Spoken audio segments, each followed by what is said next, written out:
Bonjour et bienvenue à l'Institut français de Barcelone. Je suis Pierre Greno, son directeur. Je suis bien évidemment ravi et réjoui de vous accueillir ici pour plusieurs raisons. D'abord parce que Solange Dandy est là et que ceci suffit à mon bonheur pendant tout le week-end. Solange, vous pouvez vous lever s'il vous plaît, les gens vous voient, c'est la présidente de Réseau en Seine. Il y a un grand nombre d'amis que je n'avais pas vus depuis 10 ans, 15 ans, qui continuent de travailler en France, de l'autre côté des Pyrénées, des Alpes, sur le développement culturel territorial, sur la production chorégraphique et sur les échanges artistiques. Vous dire un petit peu comment fonctionne cette maison. Alors, il y a beaucoup de Catalans dans la salle qui connaissent son histoire. Ça a été le lieu de résistance durant les années rudes qu'a connu l'Espagne. Les artistes catalans venaient ici, recevaient des bourses, pouvaient partir travailler en France et revenir ainsi au pays. Alors on peut citer Carles Santos, José María Flotats, Miro et tellement d'autres, Tapiès. Donc beaucoup d'artistes ont utilisé cette maison pour inventer de nouveaux modes de résistance et d'émancipation. Aujourd'hui, les choses sont un peu différentes, bien évidemment, et heureusement. Barcelone jouit d'infrastructures, de producteurs, d'un corps artistique riche et diversifié, et très en contact avec la France, très francophile. Francesc Casadesús, que j'ai vu tout à l'heure, du Mercat, a une programmation internationale qui donne une large part à la France. Et il en va de même pour l'ensemble des partenaires, qu'ils soient du théâtre, du cirque ou d'ailleurs. Donc l'Institut français n'est pas franchement là, comme je le dis souvent, il est là pour vendre des cours, mais pas franchement pour donner des leçons. Et nos amis catalans sont tout à fait assez grands pour choisir, défendre. Nous appuyons. Comment nous appuyons? Dans le domaine artistique et culturel, déjà en abandonnant le château.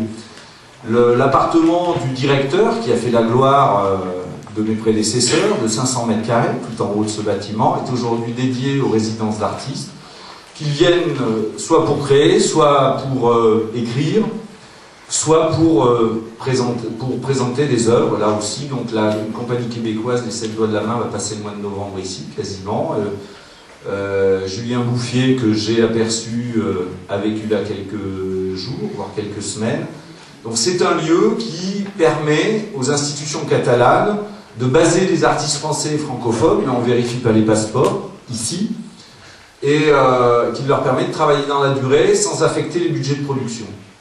Parce qu'il nous manquait une plateforme d'expérimentation, un laboratoire de recherche, nous allons ouvrir d'ici quelques semaines, dans le deuxième sous-sol de l'Institut, dans un parking de 2000 m², un laboratoire d'expérimentation artistique dédié aux arts visuels et aux arts de la scène, piloté par des Catalans, des Basques et une Mallorquine, qui s'appellera SUB, Societat Underground de Barcelone. Donc qui va être le nouveau lieu de résistance artistique de cette ville, mais pas une résistance imbécile ou guerrière, mais plutôt un lieu d'expérimentation où les commissaires d'expo, les plasticiens, les vidéastes viendront essayer des choses. Donc en clair, je prends l'édifice en sandwich entre le 8e étage et le dernier sous-sol pour créer un bikini, comme on dit ici, artistique. Le reste, le fonctionnement de cette maison, c'est 98% d'autofinancement avec les cours. Et, je le dis pour nos amis de Midi-Pyrénées et Languedoc-Roussillon, quelques accords territoriaux, comme notamment celui que nous avons signé avec la région Rhône-Alpes, et qui fait de l'Institut français de Barcelone une sorte de poste avancé de la coopération culturelle rhône-alpine en Catalogne. Au titre des projets, par exemple, le mois de la science, la semaine prochaine, avec l'Université de Grenoble qui reçoit l'appui du Conseil régional Rhône-Alpes, une opération Rhône-Alpes en Catalogne l'année dernière qui a permis de montrer un certain nombre de choses, des artistes catalans qui vont à la Biennale de design de Saint-Étienne, l'accompagnement d'artistes de Rhône-Alpes, alors je sais, chez Frances l'année dernière avec l'école Porteur, et on est en train de les solliciter pour appuyer la venue d'Acrora. Enfin bon, voilà, on est sur ces affaires-là, avec Rhône-Alpes, et je souhaiterais, bien évidemment, en tant que directeur, je suis encore là jusqu'au 31 août et mon bureau est ouvert, que la région Midi-Pyrénées et que la région Languedoc-Roussillon puissent nous utiliser comme nous utilisent d'autres collectivités françaises. Il me semble qu'il y a un vivier artistique tellement riche sur ces deux régions que nous pourrions, nous, donner un petit coup de main à la visibilité des créateurs et créatrices de ces deux territoires, ici en Catalogne. Voilà. Alors je suis totalement ravi de l'initiative Convivencia, qui est, son nom en plus est assez génial, moi j'aime bien, c'est-à-dire que la convivialité, se rencontrer, me paraît la base de tout métier dédié aux arts et à la culture. Se fâcher aussi et se réconcilier. Donc je suis ravi que vous soyez aussi nombreuses et nombreux ici, je vous souhaite d'excellents travaux. Bon, je vous dis, la maison est ouverte, hein. Les gens qui me connaissent depuis longtemps savent que, notamment en soirée, je dédie du temps aux échanges artistiques. Je vous souhaite donc une session de travail merveilleuse et fructueuse, et puis comptez sur l'Institut français de Barcelone. Merci.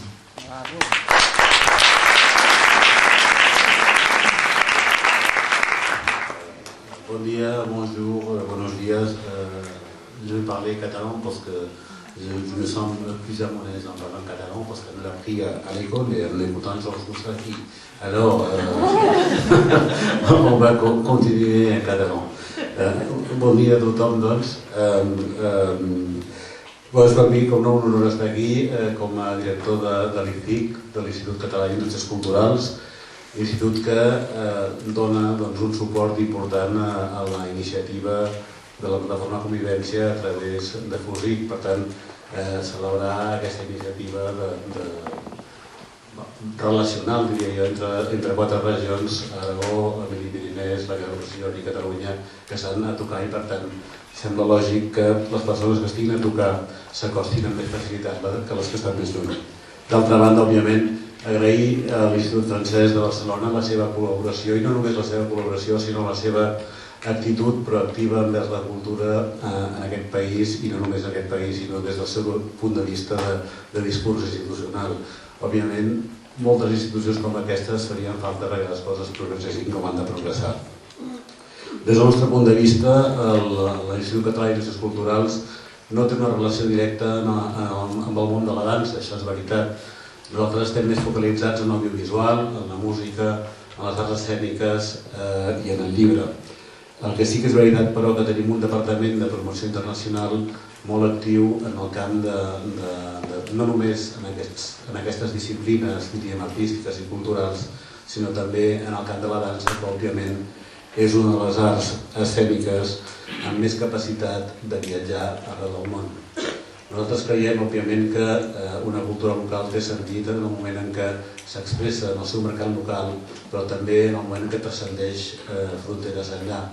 Per això el Departament de Promoció Internacional nostre col·labora tan decididament amb una iniciativa com aquesta.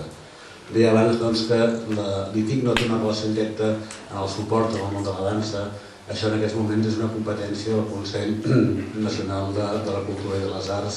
Tenim aquí el seu vicepresident, Manuel Forcano, que després suposo que ens explicarà exactament com funciona el model aquí a Catalunya.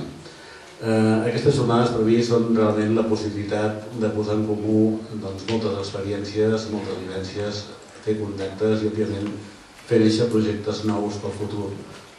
La nostra col·laboració com a ICIC té sentit també des del punt de vista que ja és la segona edició que nosaltres col·laborem amb la iniciativa de Convivència. L'any passat va ser una trobada de teatre familiar i infantil a l'Anyà. Crec que l'any passat va ser extremadament profitós el resultat d'aquestes jornades, perquè no només en termes de projectes que han pogut sorgir, sinó també en termes de l'establiment dels llaços, diríem, de fraternitat entre la gent d'aquestes quatre regions. Per tant, jo espero que aquests 2 dies tingueu l'oportunitat de treballar i també de gaudir de Barcelona i dels espectacles que sé que també hi ha a la programació d'aquestes jornades. Per tot això, moltes gràcies per ser aquí. Sé que la gent de França potser ha tingut més dificultats que altra gent per la situació més delicada del seu país en aquell moment. Il n'y avait pas de sens, mais vous trouverez des sens maintenant ici. Bé, no dic res més, moltes gràcies i que siguin realment profitoses aquestes jornades. Enhorabona a tots, enhorabona als 4 organitzadors de la plataforma Convivència, Réseau Naissent, Soc Rafell i Multilateral d'Aragó, per la seva, i FUSIC per descomptat, per la seva iniciativa i que això sigui una plataforma de futur que permeti anar endegant accions de col·laboració en altres camps de la cultura i de les arts. Moltes gràcies.